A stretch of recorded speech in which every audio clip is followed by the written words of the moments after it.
is on cable. Gina Gershon is fingering me. This is the Lament Configuration Horror Podcast. I'm Jennifer Tilly, and I'm joined by someone you'll definitely want to play Hide the Soul with. It's our resident body count girl, Rear Fend. Hi, Greg. Hi. As we're gender swapping today, I'll be Chucky. Cool. And I've got a new game sport. It's called Hide the Soul. And guess what, Greg? You're it. Oh, I like games. Wanna play? Maybe. Wow, what an intro. So we've swapped gender roles. Yes. I will not be talking like Jennifer Tilly for the whole show, unless you really want me to, of course. No, I definitely won't. So, as you probably guessed from our lovely intro, this is the second part of our Child's Play special, and had a really good time discussing the first 3 Child's Play films on the last show. And what we're going to do is we're going to talk about the last 4 films, which all have something in common in that none of them have the word Child's Play in the title. Mm-hmm. And here's where the franchise kind of splits, so I think that's why we did split it 1 to 3 and then 4 to 7, which we discussed last time, Greg, is that a lot of fans prefer the classic, like the first 3 that go in sort of a similar style, similarly directed, and the last 4, there are a particular group of fans that probably prefer the more comedic, slightly over the top, Freddy Krueger style Chucky with his one-liners and quips. What do you think? Yeah, this is the curious thing. So, Child's Play as a franchise, we talked about how because Don Mancini is involved in all of them, it all kind of ties together in like a narrative perspective. However, what you've got is you've definitely got in the Child's Play fans, of which there are quite a few, there's a split between those who prefer kind of the first 3 films / the last 2, although the last one's a bit goofy as well, I'm not going to lie. And then you've got those that just like the funny Chucky, so that's Bride and Seed of Chucky. So they're definitely the most comedic. Mm-hmm. So as to where we kind of sit on that, we'll find out as we go along. But yeah, it's weird how there's this definite divide. There isn't really anyone, well, apart from you really hardcore Chucky fans who like all the films, I would say. Yeah, I do know some really hardcore Chucky fans who like every single one. I do tend to favour some more than others. However, I did enjoy watching the whole franchise, have to admit. Yeah, and I mean, and they do tie together. I mean, the chronology does kind of make sense, although it's quite interesting. When I started watching the next film we're going to talk about, which is Bride of Chucky, I did kind of feel like, well, are they ignoring 2 and 3? Or is this supposed to happen straight after 3? It seems a bit weird. It is a bit weird. However, we do have spoilers on this show, so I shall have to give you the warning before we go any further. Okay. Warning, the following broadcast may contain Child's Play spoilers, extreme language, violence, and topics considered graphic or adult, not for those of a sensitive disposition. Cool. So, Bride of Chucky is the 4th film in the franchise. It's directed by Ronnie Yu, and it's through his direction on this film that he got Freddy vs. Jason, which I think is a massive piece of shit. So... It was fun at the time, though. I was totally ready for Freddy vs. Jason at that point. Yeah, I prefer Bride of Chucky, the 2 films that I've seen of his. And so, as we talked about on our slasher film show, Scream did in fact change a lot of things about horror in the 90s. The 90s, not gonna lie, bit of a dead zone for the most part when it comes to horror, and it's only really when Scream came out that things started to get a bit more popular, and then we ended up kind of in the position where we are now, like over 20 years later. So after that, everyone decided that horror films had to be sort of snarky even, postmodern, meta, sort of, very, very tongue-in-cheek and funny for the most part. And that includes this film, which is actually one of the better kind of Scream-influenced films that came out around this period, I think. Yeah, not forgetting the huge nods to Universal and Bride of Frankenstein parody, and of course the all-important mate for the very sexual, crude serial killer doll, which is Chucky. It was bound to happen. They had to go that way. Yeah, so as you said, this is very, very heavily indebted to Bride of Frankenstein, which to me, one of the issues I have with the film is that the homages to Bride of Frankenstein are very on the nose. Like, it isn't even really subtle. It's just, this is basically Bride of Frankenstein, but with Chucky in it. Yeah, definitely is. I mean, everything about this film feels really obvious, to be honest. There's a lot of goth, alternative, metal, heavy metal references in it. There's a lot of Rob Zombie in it, which I knew you would enjoy, Greg. Well, I like his music. His music's awesome. So, good. The two songs in the film with him on vocals are great. So you got Thunder Kiss 65, which is a fucking awesome song. Definitely a good old headbanger. And Living Dead Girl, which is again a great song. It's off his first solo album, which is his best solo album as far as I'm concerned. Rob Zombie the musician I have no problem with whatsoever. Rob Zombie the director, not so much, but give the guy a break. Anyway, but such a perfect song for this film, Living Dead Girl, as she is indeed, perfect fit for that song. Yeah, there's a lot of great music on this soundtrack, actually. This is a thing I like about kind of late 90s horror, in that, they do stuff a lot of kind of new metal and sort of metal itself, like on the soundtrack. So we've got, the aforementioned Rob Zombie and Monster Magnet, and Marilyn in the credits, Manson. you've got Slayer over the end credits, which is awesome. You do also have Cold Chamber, who are a bit shit, I'm not gonna lie, but they were very popular at the time, so it kind of makes sense. But awesome. Great soundtrack. Yeah, awesome. So I'll give you the synopsis. So this is a 1998 film, so it was quite some time later, hence the distinct change in style as well. And the synopsis is: Chucky, the doll possessed by a serial killer, discovers the perfect mate to kill and revive into the body of another doll. So that's how he gets his bride.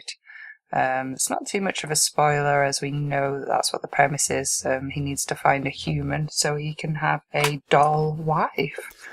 Yeah, and I've got to say, of the film itself, the bits that I like generally involve those two characters, and it's generally in the first kind of 30 minutes of the film. That's, I think, the strongest section of the film, where you first meet, Jennifer Tilly's character, and Chucky comes back again somehow, which is sort of inevitable. And then, he gets his signature look, which he has for all the remaining films, where he's stitched up. Yeah, I love that. So good. His eyes are so kind of wide and gaping and just manic as well. I love that.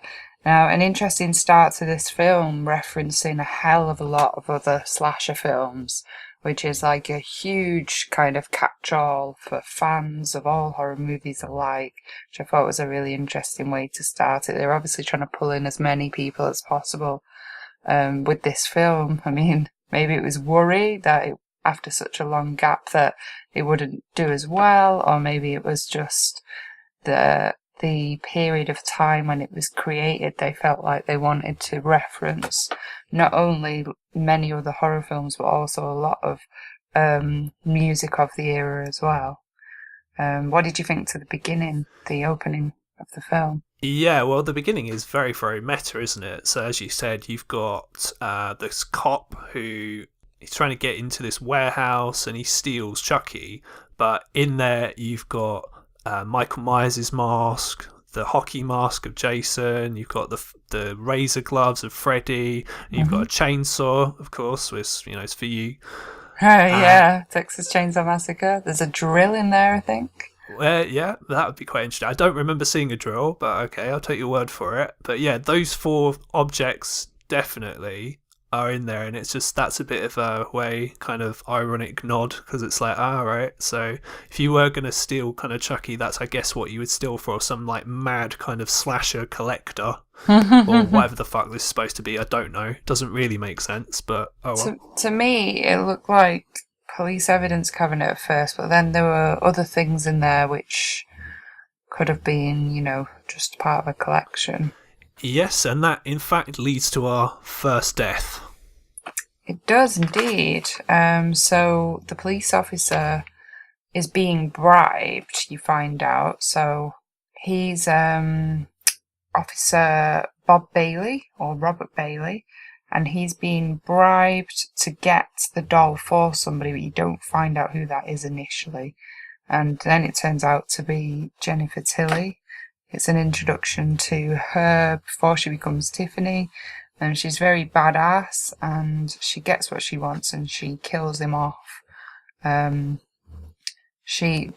think she does she slash his throat with the old nail file, which is her favourite kind of signature move. Yeah, she does that, I think, in every single film, pretty much. It's actually quite funny, yeah. Yeah, I do like that, actually. I like the old sharpened claws and the nail file. And then she takes his lighter with his name on, so that's how you can identify him. Turns out later that I think she had dated him for a while. And that's what they tell you, and that's how she kind of bribed him to go down there and get the doll for her. She's got some kind of weird obsession with it. Yes, as we find out kind of as the film goes on. Now, there's kind of two narratives going on at the same time at the start of this film that then come together sort of a third of the way through. And the other narrative that's going on is you've got these two kids. One's called Jade, and the other one is called Jessie, who are basically, these kids, and they want to be together, but Jade's uncle, who's played by John Ritter, basically doesn't want them to be together, and he's the head of police, and he sort of keeps preventing them from being together because he just thinks that Jessie is scum, pretty much. Mm-hmm. And not gonna lie, I was not really all that enthralled by those sort of characters. I just found them a bit milquetoast and just a bit bland. And yeah, Jade is played by Katherine Heigl, who is notoriously mental, if you believe kind of stories about Hollywood, and very, very difficult to work with, which doesn't really surprise me. So thankfully, we go back to the Chucky and Tiffany section. Tiffany brings Chucky back to life. Yeah, I mean, I agree with you on those characters. I wasn't too enthralled by it. Loved it when she slits the police officer's throat and she gets hold of Chucky and she says, "Well, hello, Dolly." She's quite cool. She's also got this really cool tattoo like on her boob that says Chucky with a little heart. So that's one of your first clues there, that she knew him as a man. She knew him before he was killed. She was involved with him. So she does indeed bring him back to life, but not before she gets home with the doll and she sees her current boyfriend, who's a goth guy called Damien. And then there's like some kind of weird sort of kinky sex scene where her goth boyfriend has incredibly shit fake tattoos painted on and some strange fishnet tights on.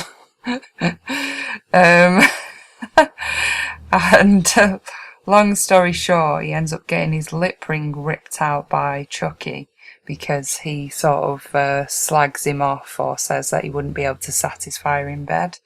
And he pays the price for it. And ironically, he had been trying to impress her by saying that he'd killed somebody, and he sort of photographed himself fake dead, covered in blood, and she recognises that it's him, and she says, "Oh, you haven't really killed anybody, that's not what you told me. I'm disappointed now."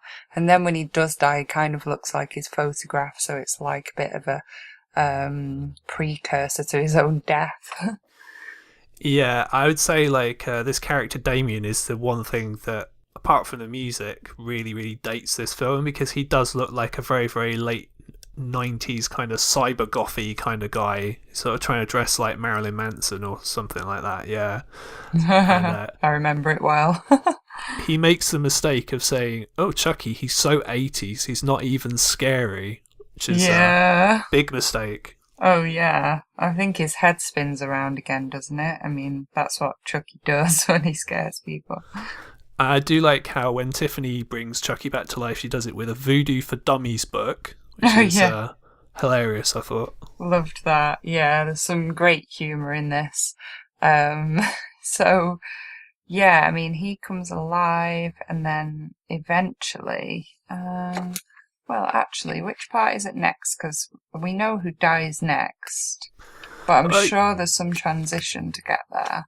Yeah, I mean, basically, long story short is that Tiffany is the next person to die, and she's watching Bride of Frankenstein. So I say you can't even get any more on the nose than that, in my opinion.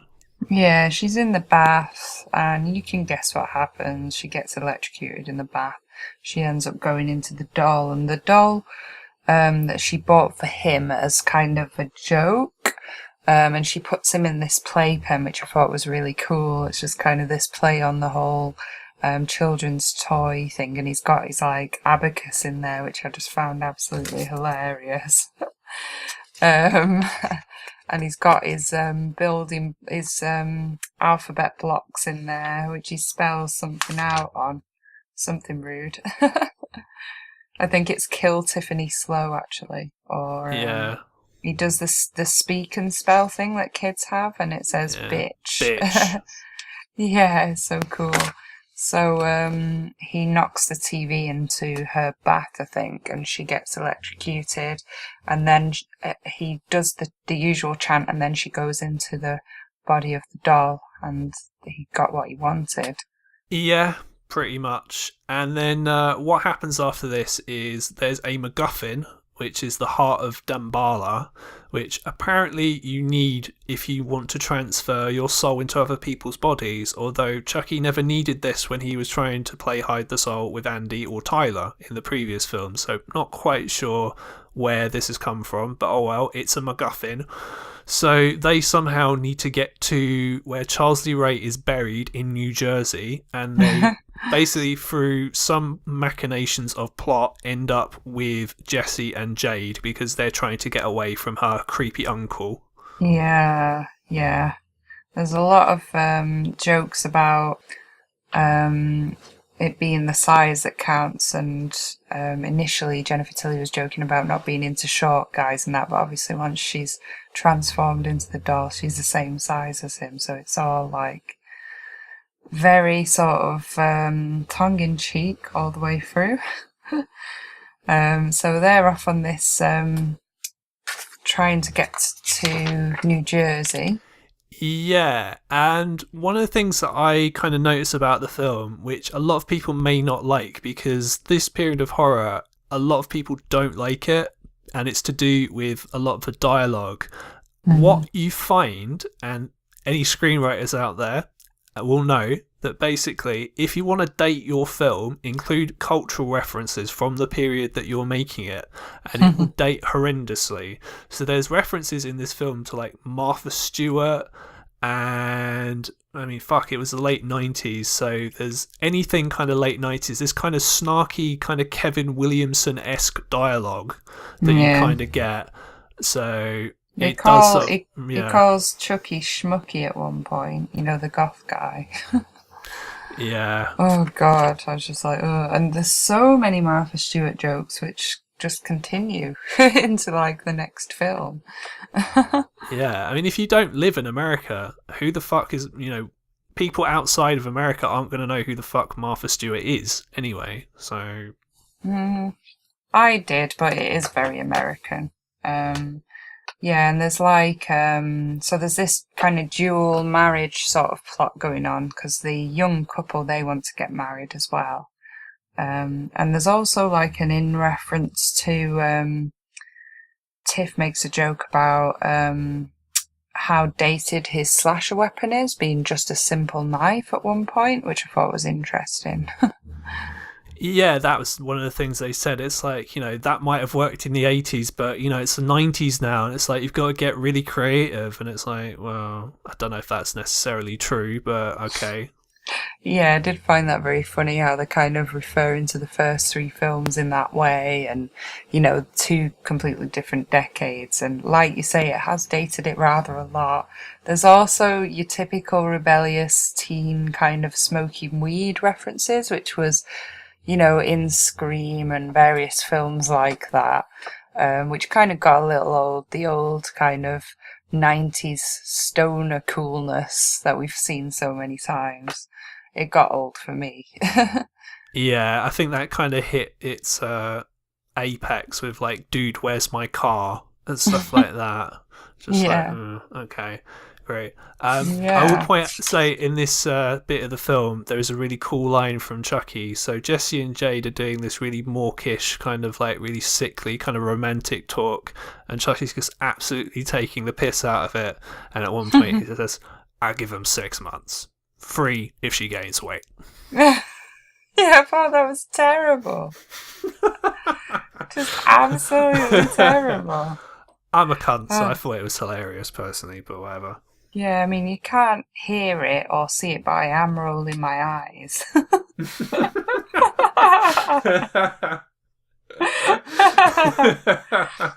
I like one of Jennifer Tilly's lines that I like was, "Sweet dreams, asshole." Oh, so good. So anyway, moving back to the deaths. So the next person to die is Norton.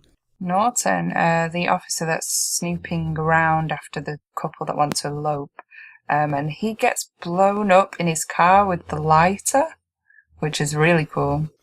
Yeah, that's a pretty cool death, not gonna lie. Another Child's Play film with a really big explosion in it, so yeah, that's really cool, obviously. Oh, that was Chucky, wasn't it, who did that?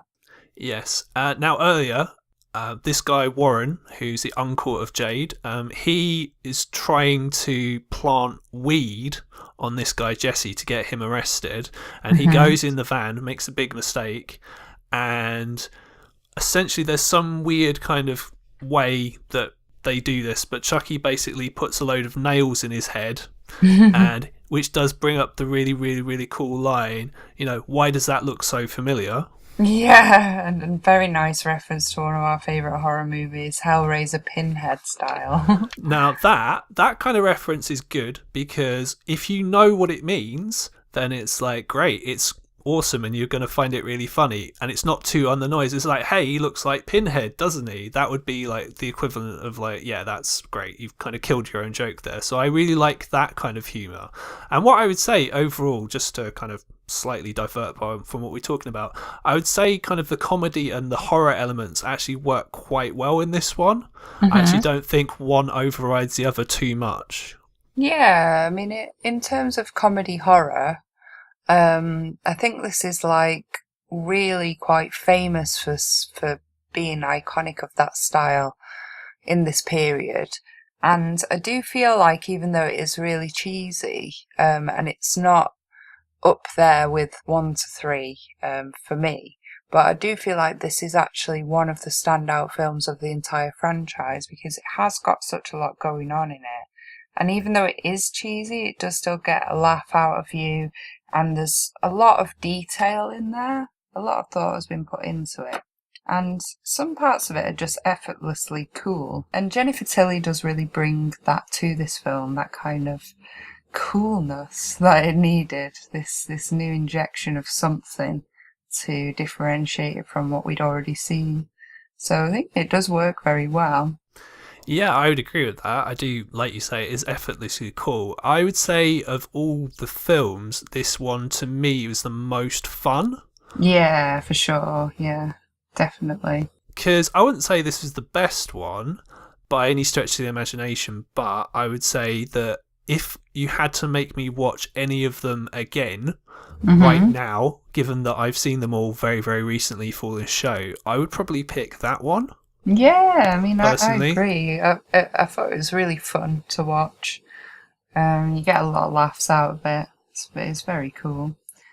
So yeah, as you say, it was a little contrived the way they lined the nails up on the dashboard of the car, and then somehow they got them to fly into Warren's head, who initially seemed like he died, then woke up again later to be kind of like proof that somebody was up to no good and it wasn't the people in the car, and it made them, the three of them, so the young couple who were eloping, and the best friend who played the fake boyfriend at the beginning, who seems to be a homosexual figure skater. I'm not sure if that was true, but that's the way it comes across.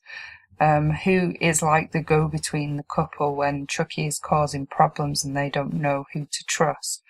So this body of the dad, Warren, kind of shows up bleeding again, and then I think he dies again. So you get two looks at his pinhead look, with all the nails sticking out the head, which is pretty awesome. I enjoyed that. Yeah, that was quite cool. And so after that, Jesse and Jade, they get married, and on their kind of wedding night, these two random people turn up in their suite, acting very creepy, and I think it was supposed to be funny. I didn't really find this bit funny, I'm not gonna lie. But luckily, they don't last very long, and they get killed next. Yeah, so they tried to steal something, and Tiff isn't happy about that at all. She sees it, and I just called them thieving couple, so Death 6 and 7, and they're on the waterbed, and there's this amazing explosion. Something hits upon the mirror, and all of the glass just comes down into the waterbed and kills them. But then, of course, this round, sexy waterbed just sprays blood and water everywhere, and visually it looks amazing. And the characters might have been a little irritating, but the actual visual of the death is incredible. I can see why people would talk about that one. Yeah. Say this is what Ronnie Yu's really good at, is like say very stylish film. It looks very music video-y. I guess how music videos would have looked back then. It's very stylish indeed. And yeah, I guess the good thing about this is, yes, the characters were there just to be annoying and to be killed, and they were killed basically straight away, so they weren't around for the whole film, which is good. And then what you get is another thing that people talk about from this film quite a lot is puppet sex. Oh yeah, usually done with like silhouettes or something, but yeah. Now, interesting is this film obviously came out in 1998, Team America, that's got a very, very famous puppet sex scene in it. That was 2004, so this beats it by 6 years. America, fuck yeah.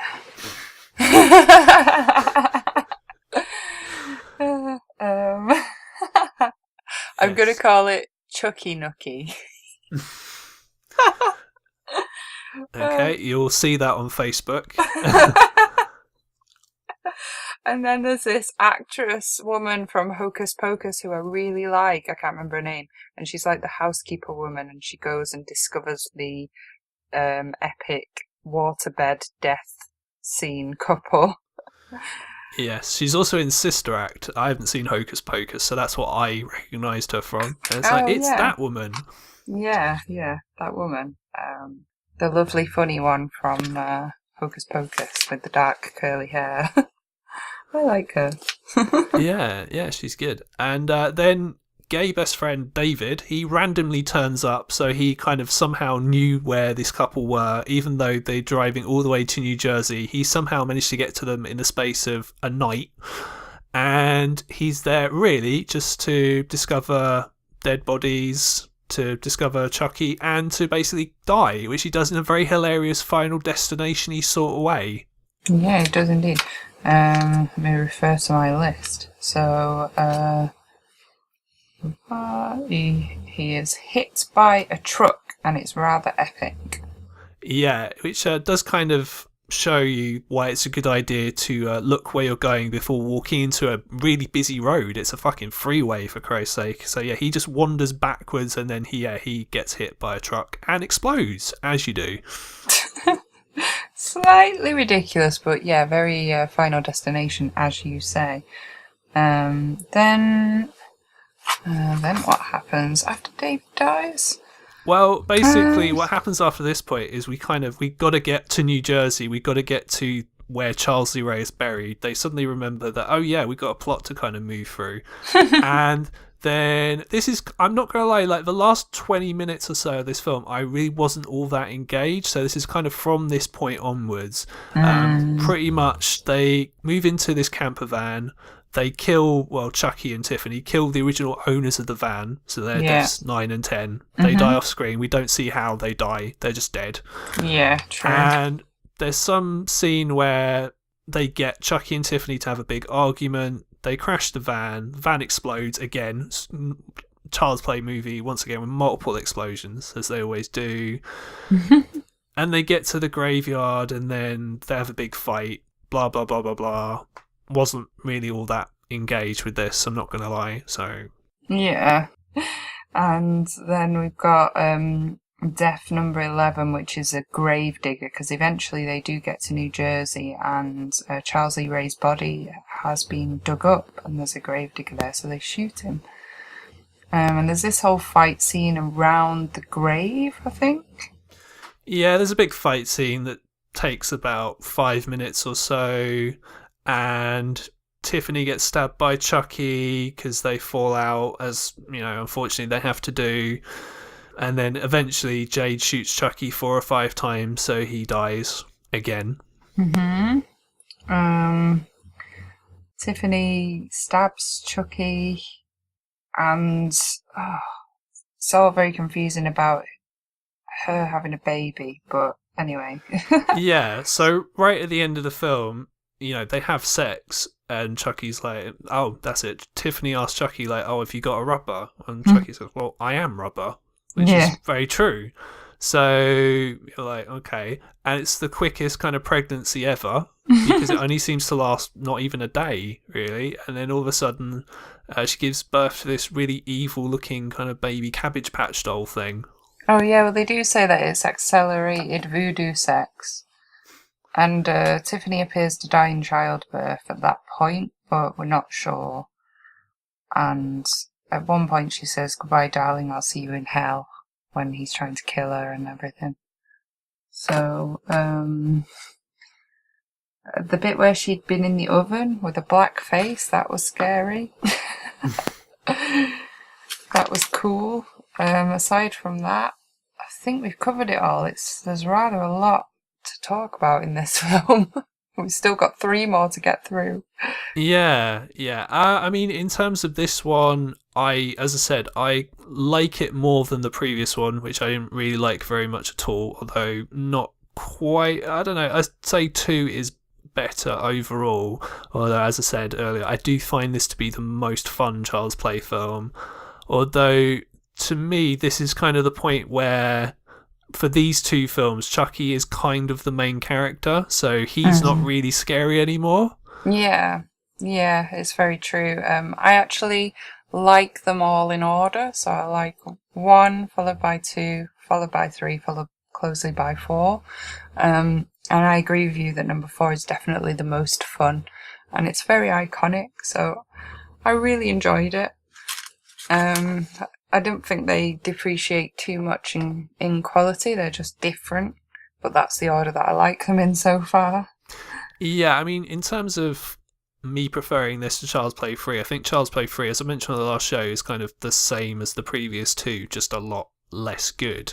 Whereas this one is at least different, and it's not just repeating the same shit over and over again, which Don Mancini himself has said in interviews, so that's why he did the film the way he did, and it felt like the right time to do a film like this, where you could play up the more ridiculous and comedic aspects of the character. So, just before we kind of move on to the next film, one of my favourite things to do with this film is just before this film came out, as part of the publicity for Bride of Chucky, Chucky did in fact appear on WCW doing an interview where he laughed randomly over the tannoy system, and then he appeared during a promo cut by Rick Steiner, which was absolutely hilarious. So yes, Chucky did appear on a wrestling show to promote this film, which I think is incredible. That's awesome. I particularly enjoyed the beginning with the opening title, they had it constructed of mangled doll parts for the word Chucky. So thought that was awesome. And there was also there's a really interesting title sequence for the next film as well. So I think that is something that they do very well in this franchise. Wow, I don't know if I agree with that. I think they're all really interesting and engaging and creative as well. So I enjoy. I mean, I agree. The opening titles for Bride of Chucky are really interesting and cool. I meant I didn't really agree about the next film we're going to talk about, which is Seed of Chucky. Now, this is the first film that's been directed by Don Mancini himself, and not gonna lie, this film sucks. Oh, I feel bad because, I love Don Mancini, but this film does suck. And I actually remember going to the cinema in Manchester when I lived back there in 2004 to see this, and telling my boyfriend at the time that we had to go see this because I was such a fan of Child's Play and it was going to be brilliant. And he said to me, "You're never allowed to choose a film ever again. That was terrible." I liked it more than he did, but I have to admit it's difficult to watch in places.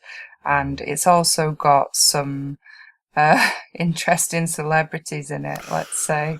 Yeah. Yeah. Okay, so in your opinion, why does this film not work? I'll give you the synopsis and then we'll go into that. So it's a 2004 film, so again substantially later. And the synopsis is Chucky and Tiffany are resurrected by their innocent son, Glenn, and hit Hollywood where a movie depicting the killer doll's murder spree is underway. So in answer to your question about why it doesn't work, there are a few things that kind of put me off. The plot is rather slow. The gender ambiguity was made into way too big of a deal. One of the lead characters keeps pissing itself quite a lot. I think your friend Tom Cannon so rightly put it as there's a CGI Chucky face. No, well, that was me who said that. Oh. But you're probably right, yeah. This film also contains, to its credit, John Waters, who's brilliant, but it also contains Hannah from S Club 7 and Redman from the Wu-Tang Clan. I mean, I don't know if it's Red Man or Redman, so who knows? That's so northern. Redman. You're right, Redman. Also, they chose to call one of the characters Shitface for a while.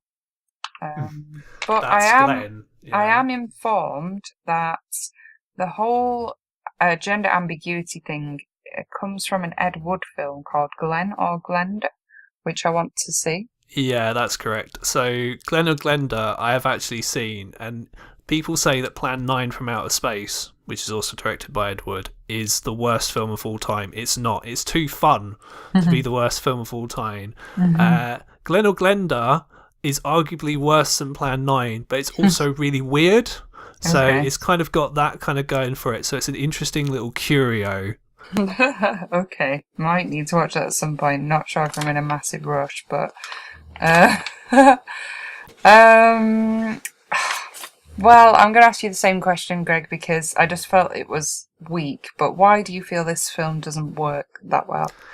Okay, so in the last film, as I mentioned, they got the kind of balance between horror and comedy, I felt kind of just right. So it was more comedy than horror, but there were at least enough horror elements in there to kind of satisfy that side of the franchise.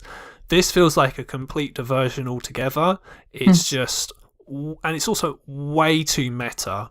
You've got Jennifer Tilly playing herself and kind of playing Tiffany at the same time, and then you've got these scenes where she's talking to herself as a doll, and she's kind of, it's just very, very, very bizarre. That is bizarre. Add to that the fact that apparently she got slated for gaining a little weight, so she's stuffing her face with chocolate bars and such forth. Yeah, so I don't know, like a lot of it must be really, really inside, because to me, as someone who, is just watching this as a casual fan, it does seem really, really harsh to sort of say, well, Jennifer Tilly, she's fat, she's a slut.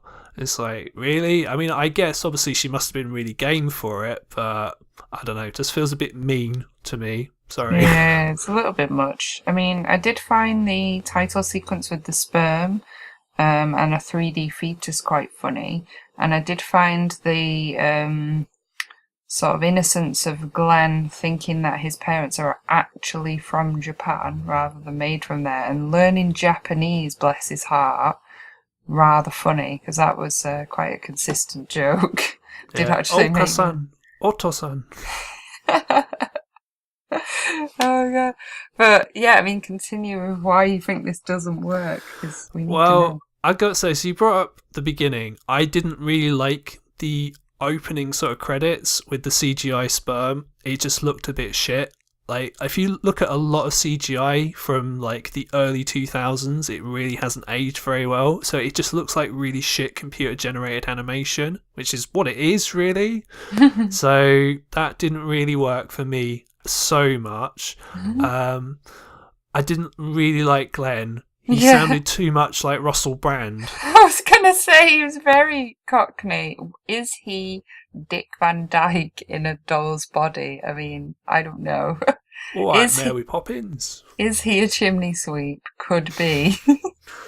Yeah, he's sort of a chirpy Cockney, sort of chimney sweep kind of fella. But yeah, I mean, to me, he sounded a lot more like Russell Brand, so I expected him to go Harry Krishna at one point. Oh, God. Hey, you leave Russell Brand alone. He's a bit of a cunt, I'm not going to lie. No, he's not. Well, just for what he did to Andrew Sachs alone, that was a bit cuntish, wasn't it? So, but anyway. The only bits that I did like were, I did like the opening scene, which is from the first person perspective, which is in Glenn's dream. I did like that section. I did think that section was very well done. Yeah. Other than that, I mean, John Waters is in it, and John Waters is generally awesome. Yeah, so and I mean, there are two amazing deaths. As John Waters' death is amazing in this film. Loved it, loved it, loved it. Also, if you want to see Hannah from S Club 7 die horrifically, this is the film for you. I mean, you could even fast forward just to watch that. That death was fantastic. Very creative, loved it. Yeah. Bonus death, Britney Spears, or rather, some kind of double of Britney Spears. She gets killed, and it's rather cheesy and funny. It's obviously very current, so it has dated the film a little as well, like you say. Just a bit. And I did not like that section. I just thought that was shit. And Jennifer Tilly's dark hair looked rather nice, don't you think? Yeah, I guess so. Yeah, she's got a milfy thing going on, doesn't she? So. Okay. Milfy.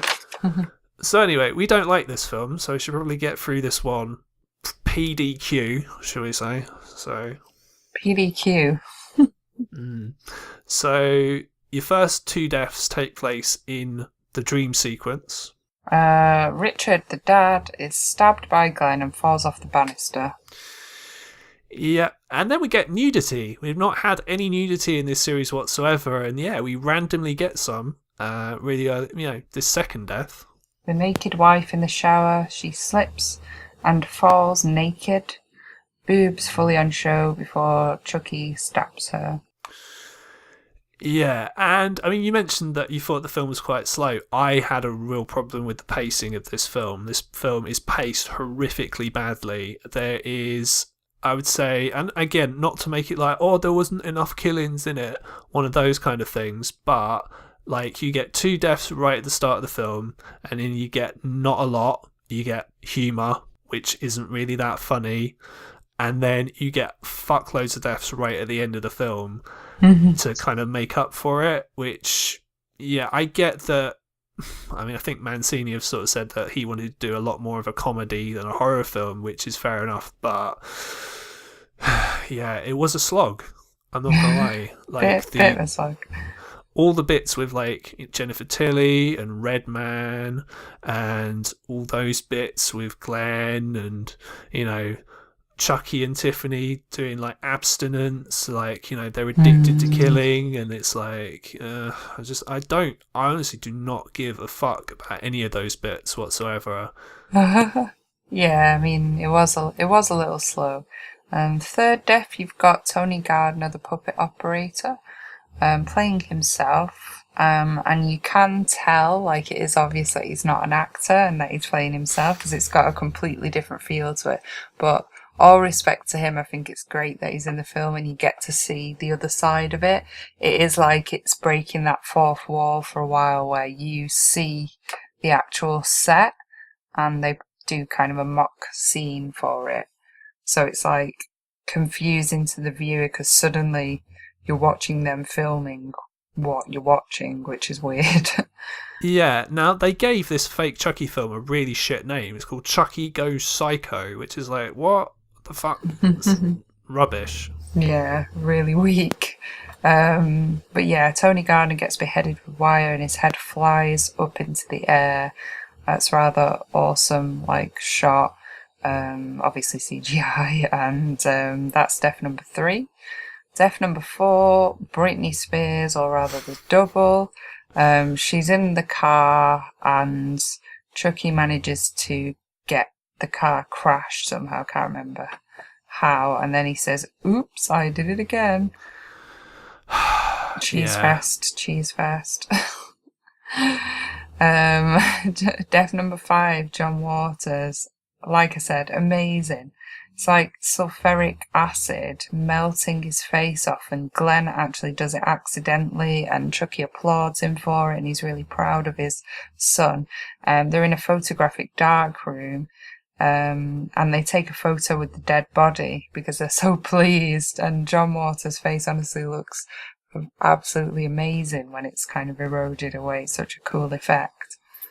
Yeah, cool little side note, John Waters is a huge fan of Child's Play, so that's why he's in this film, because they asked him, because they found out he was a big fan, and hey, why not? It's John Waters. Yeah, amazing. And then Redman, who I assume is not a huge fan of Child's Play, I don't know. There's this one funny line where... Your cynicism. There's this one line where Tiffany says... she's trying to chat him up here. Mr. Man, can I call you Red? And it's like, oh, God. Anyway, he gets gutted by Tiffany in the end. I think it's with a dinner knife. I think she's like cooks dinner for him or something. And she tells him to drop dead. Yeah, then they do some kind of what I call artificial insemination with what looks like a turkey baster. 12 years before Don't Breathe did the whole gimmick with the same thing. Although they did it much better in Don't Breathe, I have to say. Well, it's not really a gimmick. It's kind of one of those things that's always joked about, but is actually realistic. Yeah, of women who might be of a certain age and might need to choose other methods rather than getting a husband to get pregnant. It's one of those old jokes that people tell.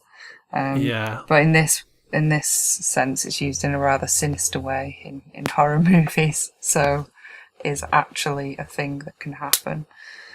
Yeah. Turkey basters. Yeah.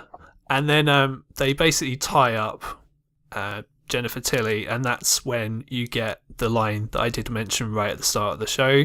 They do mention Bound quite a lot. When people say sort of films with Jennifer Tilly in them, they do generally mention that. It's a very good film and everything, don't get me wrong, but yeah.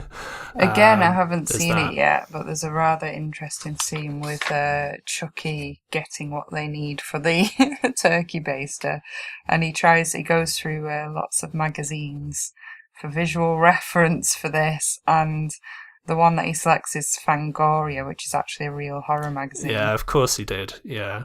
And also the doll version of Tiffany flashes her boobs at him, which is kind of nudity, but also not, because it's a doll, but you do kind of feel like you've seen her boobs, because it's just kind of shocking and unexpected. Yeah, although, yeah, I get what you mean. And then what happens is we get, as I said, fuckloads of deaths in the last sort of 30 minutes of the film.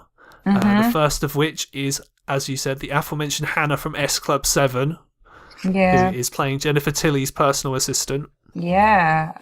This is amazing. Glenda gets a little carried away with his like feminine alter ego and uses hairspray and a candle flamethrower, and she is set alight and falls over the banister, as did the first the dad Richard. And Glenda is dressed up just like Tiffany, so you just think it's Tiffany until he or she turns around. And they're all really shocked, but also Chucky's really pleased, and it is like an epic death. So that was pretty awesome.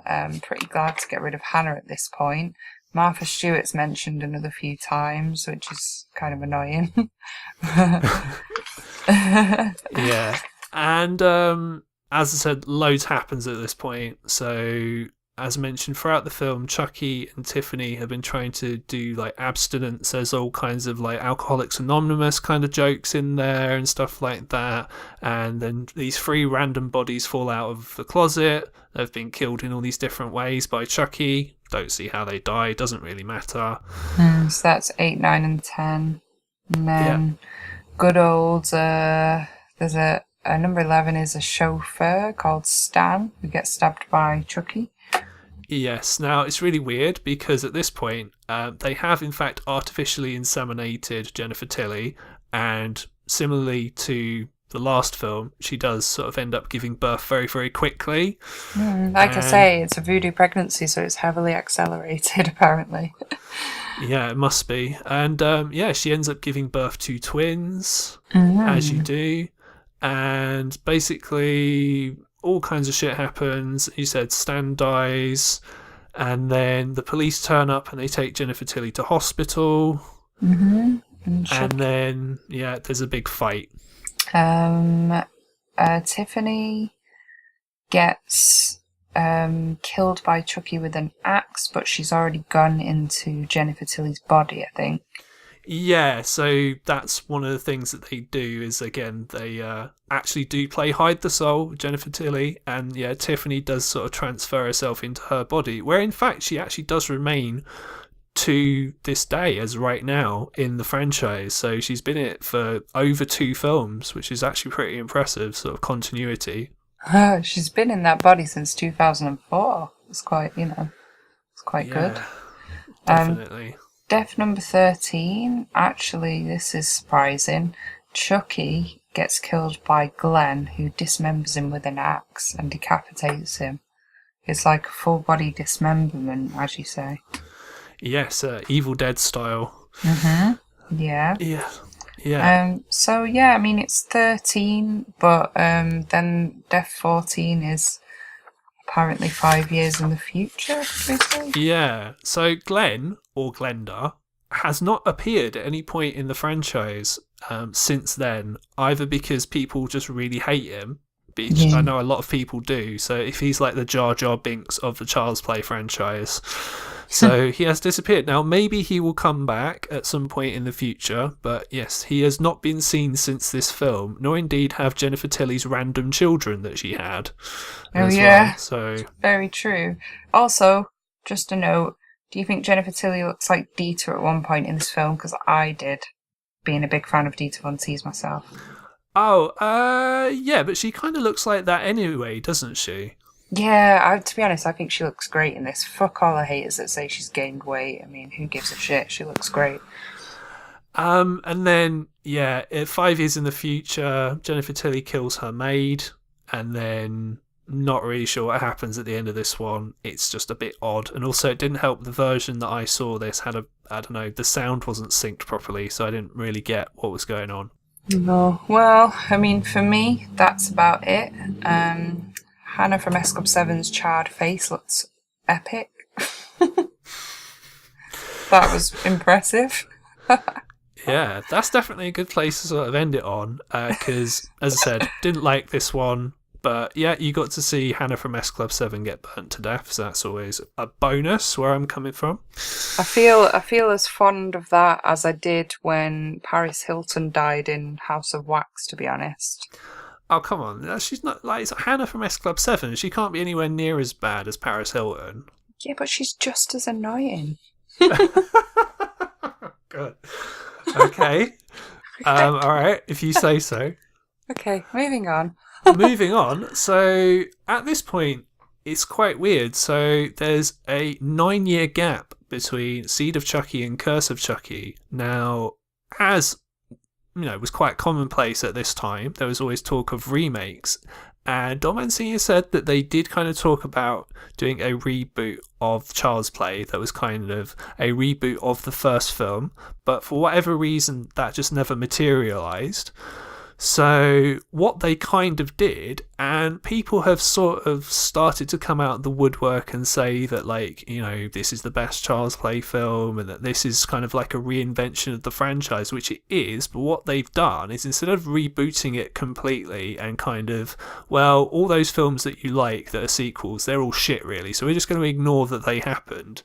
What they kind of did is they kind of tried to do a new film, but it's still tied into the Child's Play mythology, which I thought worked quite well, I would say. It's quite clever, and it does have a completely new look. It's almost, let me think, it's almost kind of that whole Insidious look before Insidious, kind of leading up to that. The same kind of aesthetic. Yeah, to me, it looks just like The Conjuring. Yeah, agree. I think that's more specifically the one that I was looking for, but you get the idea from that sort of vein. Yeah. Chucky's got this really pure look again, and it is almost like they've gone back to the roots of it, which is what a lot of horror films are doing now. So I do feel like they were quite ahead with this. Plus, it was directed again by Don Mancini, all of his vision, and I think aesthetically it was very beautiful, and there was a lot of thought put into some of the shots. Some of it was really mesmerising. I'll give you the synopsis and then we can go into it more.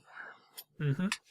So, Curse of Chucky, 2013 film, as you say. This one in the description does not say horror comedy, it's a horror thriller. So we do have a change of pace from the last two. And the synopsis is, after her mother's mysterious death, Nika begins to suspect that the talking red-haired doll her visiting niece has been playing with may be the key to recent bloodshed and chaos. Now, any real fans of the franchise know that Brad Dourif, the voice of Chucky, has his daughter in the franchise, Fiona Dourif, who plays Nika. So this really did start to become like a real Child's Play Chucky family, which they did talk about when I went to the premiere of Cult of Chucky in August at Fright Fest in London, the world premiere, and they did comment on what a sort of family production this has become because they all know each other so well. So, I mean, this is a change of pace and definitely much better than Seed of Chucky. Yeah, I would agree with that, absolutely. The one thing I would say, and this is not meant as a criticism, you can take this sort of however you want it, Fiona Dourif looks a lot like her dad. It's actually really unnerving. Yeah, she does actually, doesn't she? You can tell that that she's his daughter. Yeah, definitely. And as you said, it's basically, they've taken out all the comedy elements from the previous film. It's almost as if they've decided to go completely back to basics and just start again fresh, which is weird because that kind of works kind of in two different ways, as I'm going to go into in a sec. Yeah, and you've got these kind of pre-Conjuring and Annabelle vibes of this sort of aesthetic. So first of all, Nika's in a wheelchair, which is both intriguing but does crop up in a lot in those sort of films that we have in this era. Also, you've got this kind of very feminine, pristine looking Chucky doll's face, almost quite wide-eyed, a little more like a cutesy sort of Japanese version, but still, sinister looking, which I do feel is like fairly similar to where Annabelle's gone these days, and I know that they are a fan of the Child's Play franchise themselves, and they gave a couple of nods to Annabelle Creation the origin film, the recent one. So I think like Curse of Chucky did kind of set the bar for a few of these things, in my opinion. There's one beautiful scene at the beginning where it might be the title sequence or somewhere around that point, where Chucky, like the doll, is sat in a rocking chair, and there's like death has occurred in the background. It's right near the beginning, and you can just see out of focus movement in the background, but the camera's focused on Chucky, but he's not moving. He's just sat in the chair, and it is just such a beautiful scene. I don't know if you remember that. Yeah, that happens literally right at the start of the film. And as you said, it kind of feels like Mancini, he's gotten a lot better with this film in terms of the choices that he makes, sort of production design and with the camera movements and things like that. It's actually a very well shot film, this and the next one. Both really well shot, actually. Beautiful. The Chucky doll is more friendly looking, like the Good Guys cartoon that it came from originally, and there's a lot of this creepy xylophone music going on, which works so well with it. Yeah, that was another thing that I really liked about this film, is the score. There's parts of this score that remind me of Suspiria, the Goblin score, and anything that reminds me of that is obviously going to be a good thing. Yeah. Your favourite film. Well, it's one of my favourites, absolutely, for sure. And yeah, this is kind of almost a haunted house film with the way it's shot, because there's a lot of kind of dark corners of rooms. Basically, the whole film pretty much takes place at night. So it does have that kind of haunted house aesthetic going on in a lot of it. Yeah. And, I did see some similarities between Seed of Chucky and Curse of Chucky in the sort of shots of the house. But he'd obviously improved a lot on that. But you know, like when you've got the first person perspective of the doll running around like you had with Glenn, and then in this one you have with Chucky, and it's like wooden floors, long corridors, things like that. I do feel it does work rather well, so that was like one of the ties that I saw between this and the very different Seed of Chucky, which was previous. Yeah, and it's very gothic, isn't it? So like you said, with the corridors and like with the shadows and things like that, so it does kind of work in that regard. Like the house is almost a character in of itself. It's almost like the house in like Rebecca, the Hitchcock film, or the house in The Haunting as well, which is really cool. Yeah, and he still managed to maintain some of the dark humour in the one-liners from Chucky, but it went back to its roots in that it was dark enough to startle you, but also be quite sinister.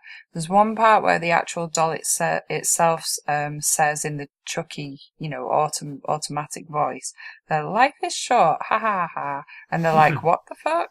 And then he tells the little girl, who's like the daughter of the, I think it's the brother and the sister, "Life's a bitch, then you die, bleeding like a stuck pig." And when he first meets her, she says, "I'm scared," and he says, "You fucking should be." And it is rather sinister. There's also a lot of this talking about the fact that there is no God, and she's been told by him that there's no God. And as a young child, to be told that, there's just something so dark about the fact that sometimes you don't hear him say things, it comes through her, like it did with Andy. Like she just repeats what he said without it sort of registering. She's just like a parrot. She's his puppet, effectively, in that. And it does come across as just so twisted that it really does work. Yeah, I'd agree with that, absolutely. And yeah, it's quite interesting because it is definitely a throwback to the first couple of Child's Play films, particularly the first one especially. It's even kind of the same sort of story in a way, although it doesn't go exactly how you'd expect it to. They do subvert it a little bit, because you would expect the child to have more of a role in the film, and she kind of disappears halfway through. So there is that aspect of it. There are a couple of things about the film that I don't really like. So first of all, I have mentioned this on a couple of earlier shows that we've done. Chucky at points in this film has a CGI face. At points he almost looks like a pig, and I really don't like that. It looks So weird. I just, it's like, don't get me wrong. Like I say, in the first Child's Play film in particular, you could tell it's an older film, and Chucky didn't quite look as he didn't look as good as he did in the sort of sequels kind of after that.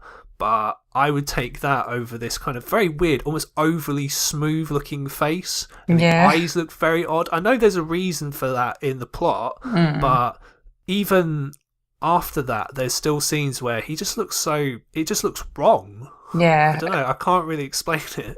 It was off putting. Agree. I mean, I'm even looking at a still of the film at the moment, and he looks like he's got pink lipstick on as well, and eyeliner. It's kind of weird looking, and his nose is even different. Yeah, And his that's why I say he eyes. looks like a pig. It's the nose, I think. Yeah, I mean, I didn't like the random lesbian kiss scene thrown in there either. Well, that's the thing about kind of this franchise is that it's got a lot of homosexual relationships in it in some way. So in the last film, obviously you have Glenn and Glenda. He's confused about his gender.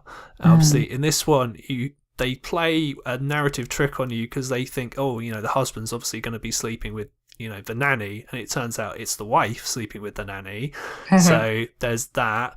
And yeah, I mean, even in the next film, there's kind of lesbianism in there as well. So yeah, it's kind of queer friendly, I suppose, that they would say, I guess. I think that's what they want to come across as, like alternative, like all encompassing, like for the alternative crowd, LGBT, T. LGBT, friendly. But yeah, I mean, it does feel a little crowbarred in there at points, but now that you say it like that, I do quite like the twist that it's not him, it's her instead, but the actual kiss scene is, it's a little kind of forced. It feels forced. Okay, and the only other thing that I don't like, and yeah, this is not going to be a surprise, is there's jump scares in this. I don't like jump scares. So yeah, it's a bit lazy. So there's, I would say, at least 3 or 4 of them in there, which again does make it feel very much like a James Wan type of film, like very, Conjuring, Insidious-esque, which, yeah, wasn't really a fan, let's put it that way. Yeah, I mean, to me this does feel like a James Wan film, but I think it suits Don Mancini's structure for this film, and I liked that. Some of those elements that you've named that you didn't like, I did think they could have been improved also.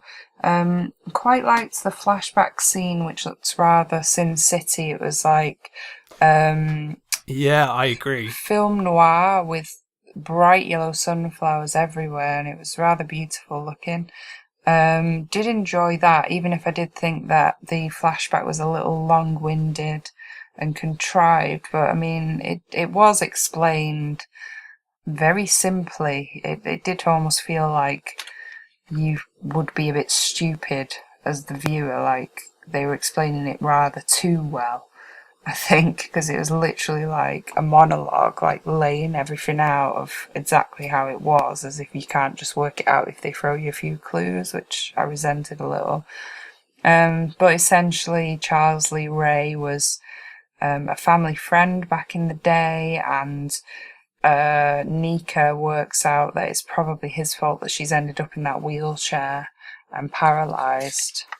Yeah, that's something that they kind of set up 2/3 of the way through the film with the flashback scene. So yeah, it turns out that Nika and Barb, their mother, Sarah, who's the first person to die in the film, she was having some kind of relationship with Charles Lee Ray, and it's her fault, essentially, that the police were chasing him at the start of Child's Play. So they did try and link it to the start of that film, because, yeah, at the start of Child's Play, he's on the run for the police, but you don't really know why.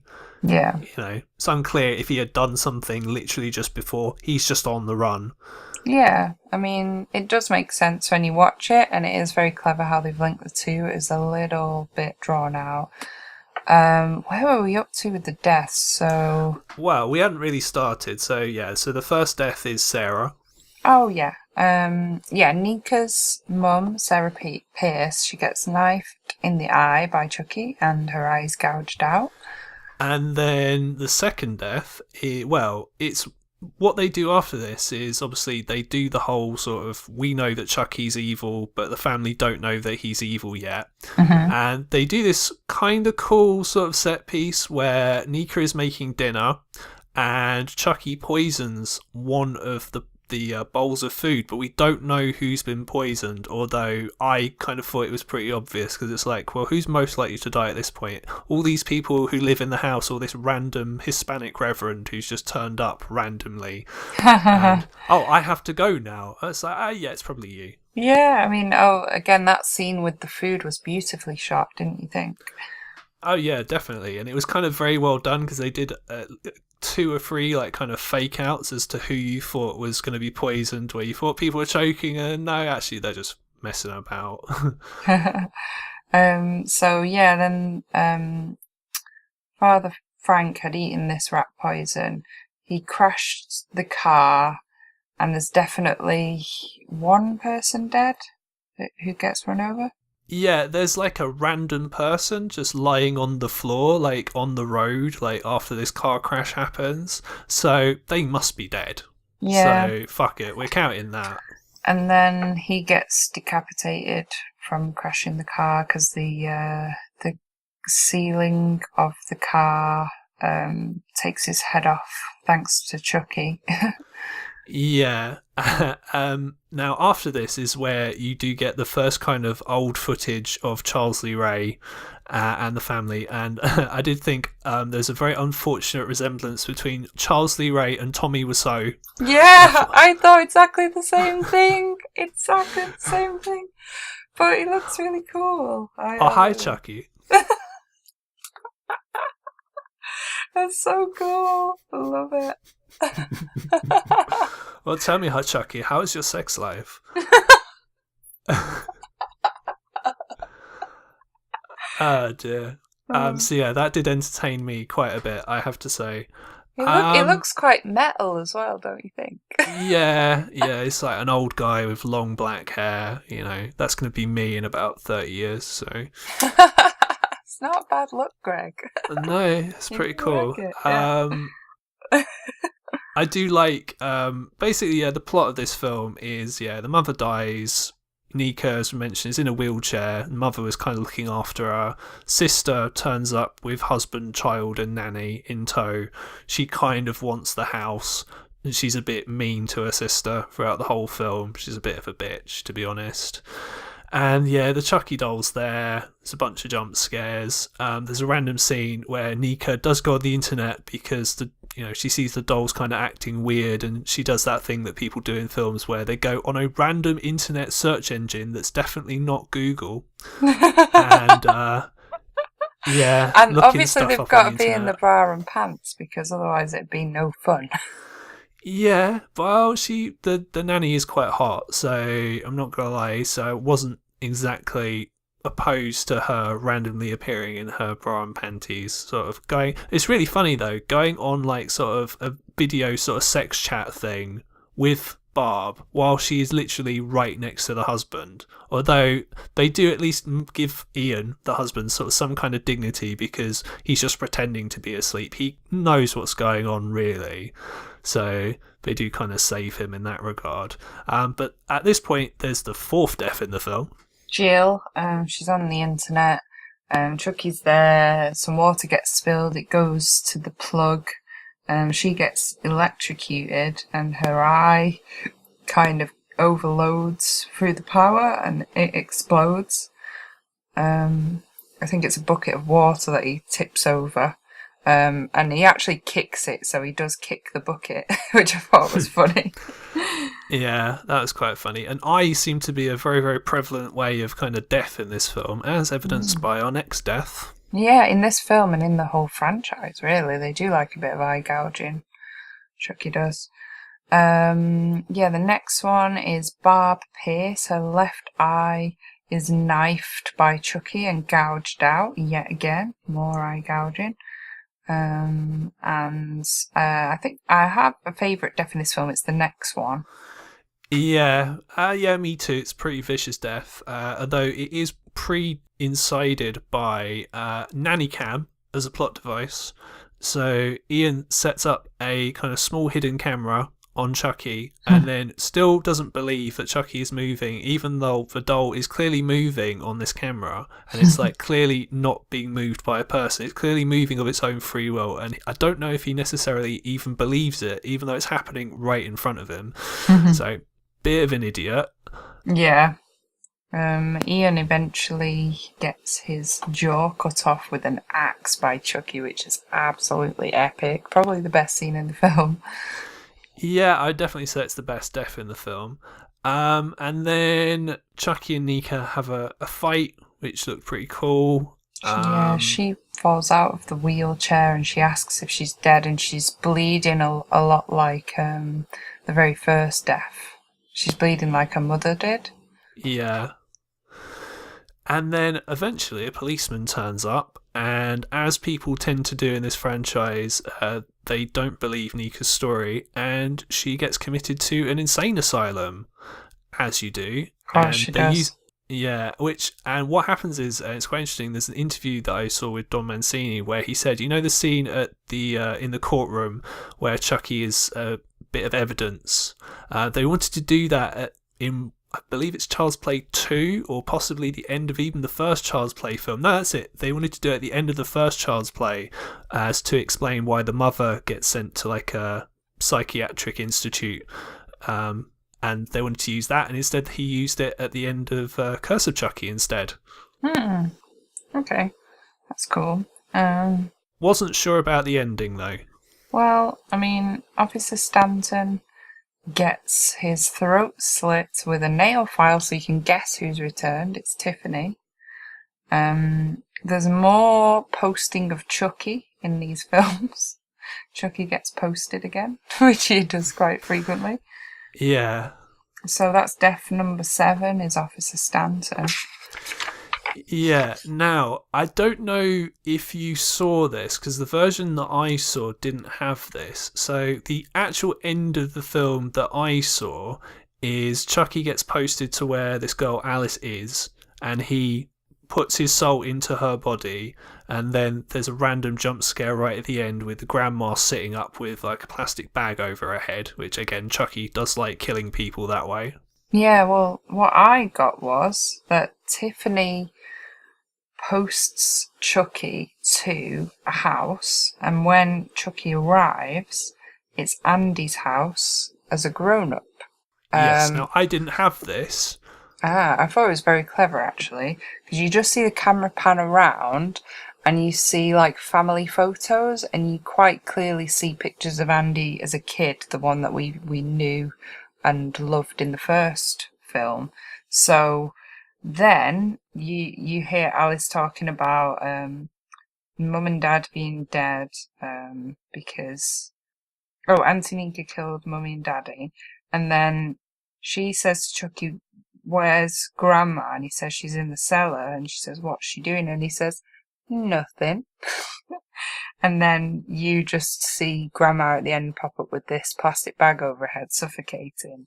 So you assume she is like dying in that scene, but it is like a pretty cool sort of explosive like jump scare at the end, and like a great way to finish the film. So that makes death number 8, which is the grandma with the plastic bag, thanks to Chucky. Yeah, so overall, I quite like this one. There are people who don't like this film, who prefer the kind of funnier ones. I think when it first played at Fright Fest, I think that was one of the things that people sort of said that, well, we like funny Chucky. Why have you made it like this? So it shows that you can't really please everyone. Like, there is, one side of the fence which prefers the funny stuff, and there's the side that prefers the really serious stuff like this. Or maybe, I don't know, they prefer maybe the first 2 films, don't really like these for whatever reason, but I don't know, I thought it was pretty good. Yeah, I mean, I preferred Bride of Chucky to this film. So for me, it still goes in the order of 1, followed by 2, followed by 3, followed by 4. I liked this one better than Seed of Chucky, and possibly better than Cult of Chucky, I think. But I feel like Curse of Chucky and Cult of Chucky are reasonably similar in style. And I still prefer the first four. Like, I liked Bride of Chucky way more than Curse of Chucky, even though I do think that Don Mancini has definitely upped his directing game. And aesthetically, this film was very well styled. Yes, I agree. Now, it's interesting that you mentioned Cult of Chucky. So, this is the first time that we've mentioned a film which has actually been reviewed on a previous show. So, if you heard our Fright Fest show, which is episode 16, you would have heard Misery Offend, our review Cult of Chucky from when she saw it at Fright Fest. Which went a little viral, I think, because I do believe we might have been one of the first people to review this on YouTube, and it's still going up. Yeah, so it was the world premiere, as you said, so you were lucky enough to see it. I have only seen it very, very recently, so it's quite curious. So I did listen to your review of it. Obviously, you weren't really giving very much away because you didn't really want to spoil it because it would only just come out. Not going to have that same... Well, not going to have that same benefit here, I'm afraid. So if you don't want to know what happens in Cult of Chucky, I'm going to give you a warning in 3, 2, 1. And from here, it's at your own risk. Nice warning. So, this picks up directly from the end of the previous film. So we've got Nika in a psychiatric hospital. And the first thing I would say is, even in comparison to the last one, this is a very beautiful looking film. It's very, very well shot. Absolutely. It is... now, I don't mean this in the way that this is going to sound. This is the whitest film I've ever seen in my life. I don't mean it in the way that normally people use that term. I mean literally that you've got snow, you've got the interiors of a mental hospital. Literally all the interiors and exteriors in this film, for the most part, are just white. Very, very true. Very true. Very, very white. All of the aesthetics, even the posters are white, Yes, so for anyone who's seen this film or, who's heard anything about it, you'll know that this is the film which has got multiple Chuckies in it, which was something that Don Mancini wanted to do in Child's Play 3, but he wasn't able to do it at the time. Obviously, with advances in technology, he could do it now. So it was something that he was keen to sort of pursue, obviously, because he was forced into having this mythology where, obviously, Charles D. Ray transferred his soul into the good guy doll, and then Chucky is trying to transfer his soul into other people, and then eventually all the rules kind of got thrown out the window, and at this point it's just you can just transfer your soul into anyone multiple times. It doesn't matter.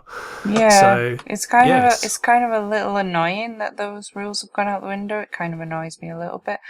But, this is like, for anyone who's seen Split, this is like the split of the Cult of the Chucky franchise, Child's Play franchise. I've got the synopsis, if I'll go through that first, and then we can get back to reviewing. So this is the final film in the franchise. It's a 2017 film. Chucky returns to terrorize his human victim Nika. Meanwhile, the killer doll has some scores to settle with his old enemies with the help of his former wife. So we know who that is. It's Tiffany.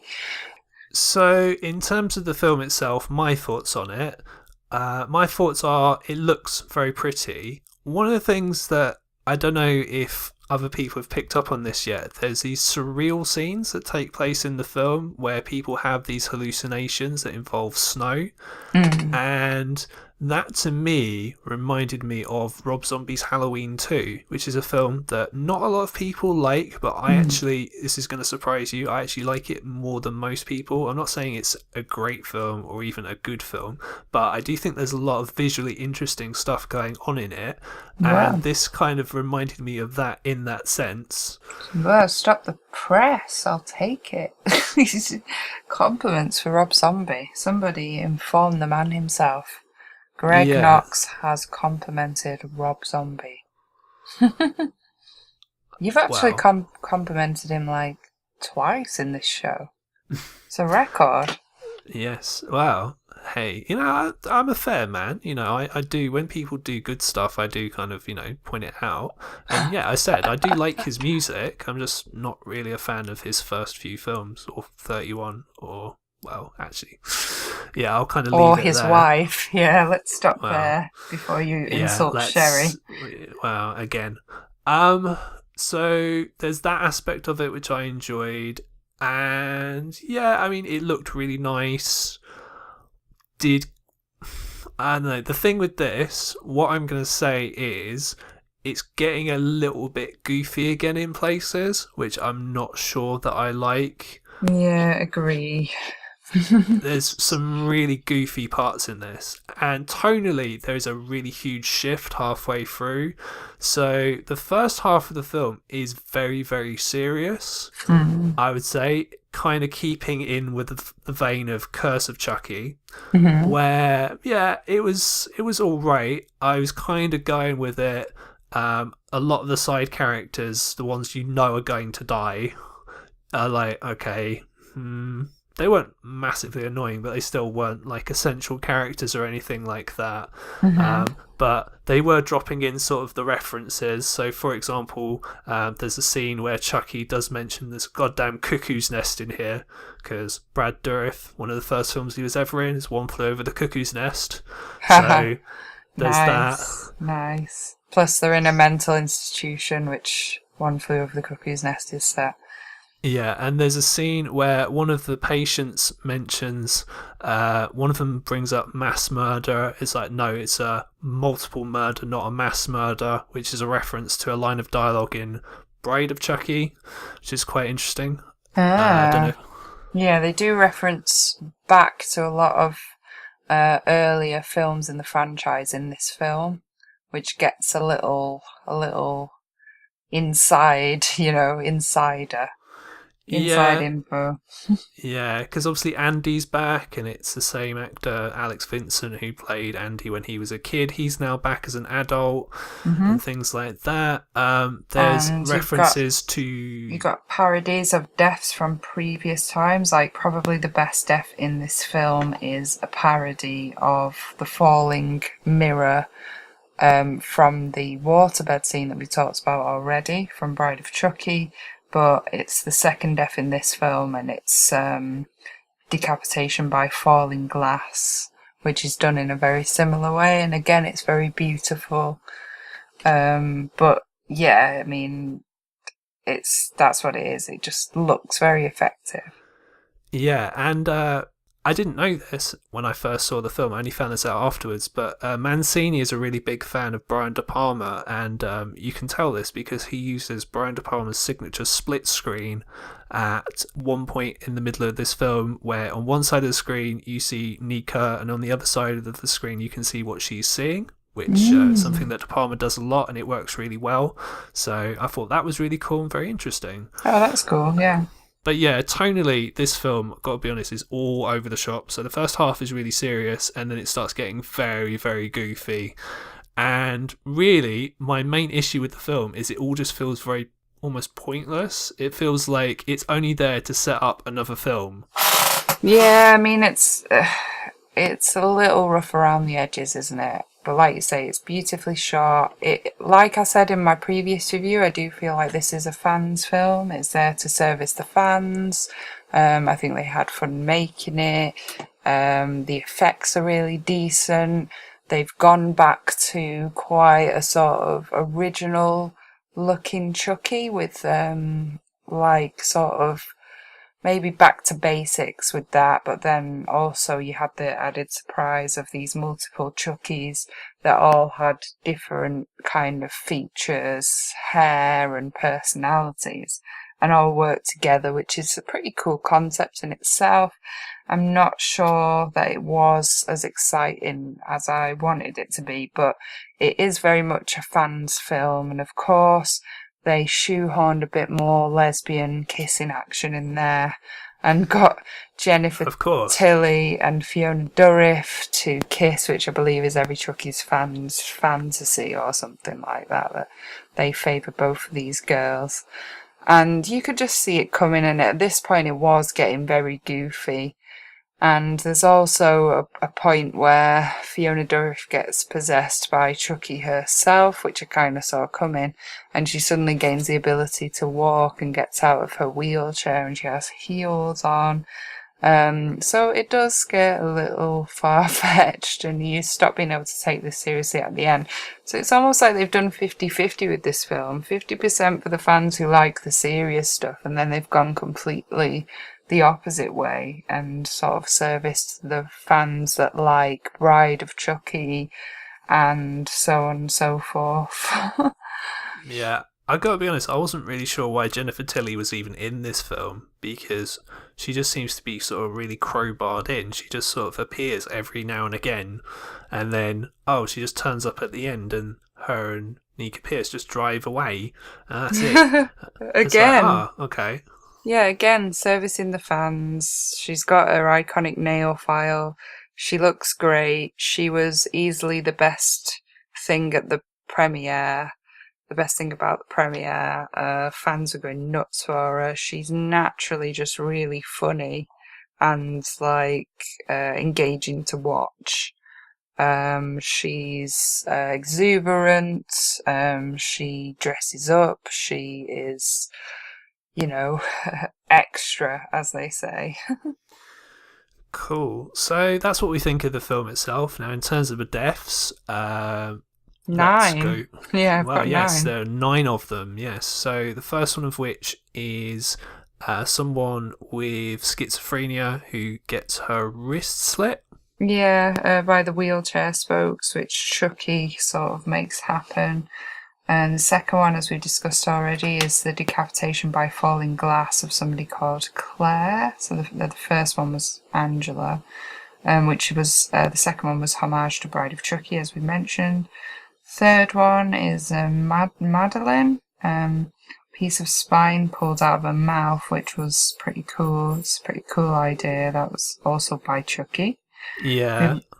I was going Yeah. to say, like, her character sort of reminded me of a similar character in Don't Look in the Basement. Because there's a character who, like, thinks that their baby's still alive and stuff like Oh, that. yes, I do remember that. I wonder if this was influenced by that, actually. Similar environment. Yeah, that's another sort of mental asylum type film. And yeah, it's very similar in a lot of ways. I mean, quite a cliche setting for a horror film, so it doesn't surprise me that they might have thought of that independently, but maybe it was referenced from there or inspired by there, who knows. Maybe I'll ask Don Mancini at some point. Wow, hey, you never know. And then, yeah, there's lots of deaths in a very, very short space of time near the end, isn't there? Yeah. Death number 4, Carlos, stabbed in the chest, a drill in the abdomen, and stomach cut open. This is when all 3 Chuckies are then present and roaming about, which is like a great surprise when you're watching the film. So 3 Chuckies all hack into Carlos and he dies. Death number 5, security guard, throat slit with the nail file when Tiffany turns up. So that's her signature death. Killing. Number 6, Dr. Foley has his head stamped by Nika, possessed with Chucky. I think is she in the heels? Yeah, possibly. Head stamping does seem to be a very popular method of death, sort of right now in 2017 in horror. So yeah, this kind of continues that theme. Yeah, I mean, all those years ago we had American History X with some stomping. This Chucky film, it's not eye gouging that's the big thing, it's the head stomping. And most recently I watched Brawl in Cell Block 99, which Greg has also seen, which has a lot of head stomping in it. So it's quite current. Yeah, and you think, like, this Doctor character, he is a bit creepy, but ultimately, like I said, a lot of characters in this film just feel very disposable because they're going to die. So, yeah, just was like, meh, he's dead, whatever. Yeah. Death 7, Ashley, the nurse, is drilled into the abdomen by Malcolm. Yeah, so Malcolm, or Mental Malcolm, as I think he calls himself in the film, he's this guy with split personality disorder. So at one point in the film, he thinks he's Mark Zuckerberg. He even, at this point, is like, well, I'm Charles Lee Ray. And you think Chucky has actually possessed him, but Yeah. not really. No, he's just a big old poser, and no one likes a poser, so he has to die. Yeah, he then gets drilled in the head by Chucky, which is a really cool death. So that's death number 8. I did like Malcolm's character. It was a nice touch. Again, it did feel like Split, which I really enjoyed as well. And then death number 9 is actually Chucky, it was Chucky number 3, who ended up dying. Yeah, so there's 3 Chuckies. There's the Chucky that, well, it's very confusing. Basically, there's a third Chucky who arrives near the end of the film, has got really short hair, and this is the one that they send to try and kill Andy, who has somehow managed to get himself into the mental asylum, not quite sure, but he punched a policeman, and apparently that makes you insane, so great. And he kills Chucky number 3 by stamping on its head over and over and over again. So yeah, that's death number 9. And for this film's credits, I did enjoy the 3 Chuckies, and I did think that Jennifer Tilly was excellent in this film. Really enjoyed watching her. So yeah, at the end of this film, Nika, sort of in Chucky's sort of soul inside of her, and Tiffany drive off with another Tiffany doll. I don't know if it's the original Tiffany doll. I guess it probably must be. And they drive off. Now, I don't know. They haven't announced that there's definitely going to be another sequel. I imagine there will be, because they've set up for one. So who knows what they're going to do at this point. I know Don Mancini in interviews has said that he's really enamoured with the idea of doing a Child's Play film set on a train. So maybe they could do something like that.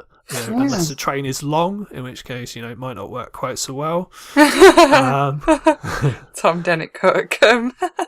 Yes. Yeah, I mean, I would be up for that, even if, like we say, I'm not as enamoured with these last 3 films in the franchise. I would still go and watch it, because I do love supporting the franchise and Don Mancini. I do love watching Jennifer Tilly. I do love the fact that we're still nostalgic about these 80s horror films and slashers, and that is able to keep on going.